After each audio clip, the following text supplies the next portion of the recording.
Pemirsa, misteri kematian ayah dan anak dalam waktu bersamaan di Blora, Jawa Tengah terungkap. Polisi berhasil membekuk tersangka yang dilatar belakangi sakit hati dengan korban hingga sempat kabur ke Samarinda. Polisi berhasil meringkus pelaku kasus pembunuhan ayah dan anak di Blora, Jawa Tengah. Pelaku ditangkap di Bandara Kota Samarinda setelah 4 hari dinyatakan hilang dari tempat kejadian perkara. Kepala Desa Sambong Anyar mengaku awalnya tak menyangka MK adalah pelaku.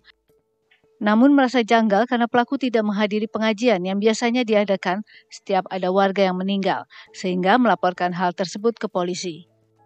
Semula dari tersangka kita tidak ada indikasi untuk mengarah tersangka, karena dari tersangka sendiri di saat itu, karena kejadian itu malam setelah sholat isya, dan untuk paginya untuk proses pemakaman tersendiri tersangka masih ikut untuk takziah di rumah korban.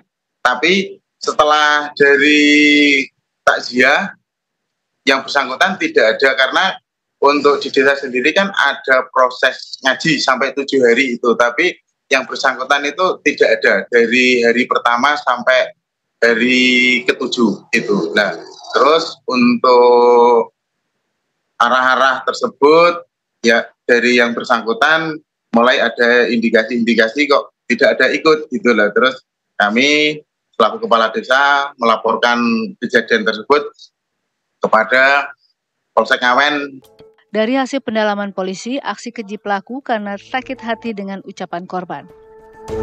Tersangka dianggap tidak punya apa-apa, menikahi adik dari istrinya korban.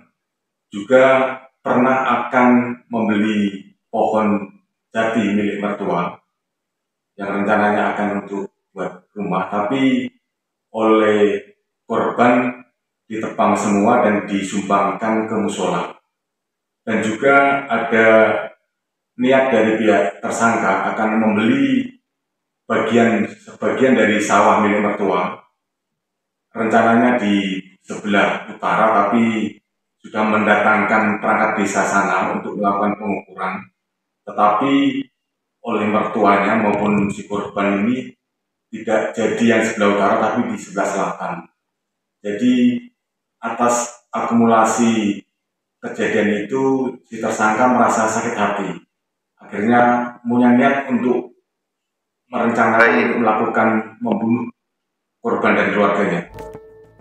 Sebelumnya ayah dan anak tewas karena diduga keracunan air minum bercampur obat gulma. Untuk memastikan penyebab kematian, polisi membongkar 2 makam korban untuk diotopsi. Pembongkaran untuk mengetahui apakah tubuh korban mengandung zat berbahaya yang menyebabkan kematian. Dari Blora, Jawa Tengah, Agung Wibowo Tihuan mengabarkan.